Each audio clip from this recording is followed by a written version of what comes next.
I'm in Gettysburg, Pennsylvania with my son Joshua, and over the next several days I'll be taking you with me to various locations in one of the most significant battlefields in American history to reflect on how the courage, suffering, and sacrifice witnessed here point us to deeper truths about faith, perseverance, and what it really looks like to follow Jesus in times of trouble. I can't promise these will be super polished, professionally produced videos, but I think I can promise they'll bring you Gettysburg in a way you likely haven't considered it before. Between July 1st and 3rd, 1863, more than 50,000 men were killed, wounded, or went missing here. The fields, the barns, the homes, and the churches of this little town were filled with unimaginable suffering. But Gettysburg isn't just about armies and generals and tactics. Ordinary men and women, soldiers, chaplains, civilians, were thrust into extraordinary moments.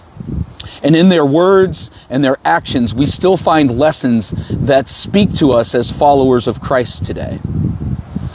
The Bible reminds us in Romans 15:4, "For whatever was written in former days was written for instruction, that through endurance and through the encouragement of the Scriptures we might have hope." These fields of history are not just about the past. They press on us questions about how we live now in the present.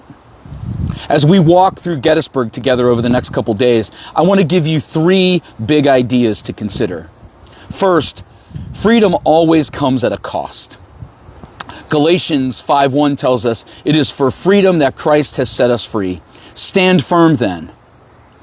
The freedom we enjoy in this nation was bought with blood. The freedom that we have in Christ was bought with His blood. The second thing is faith must be lived, not just spoken.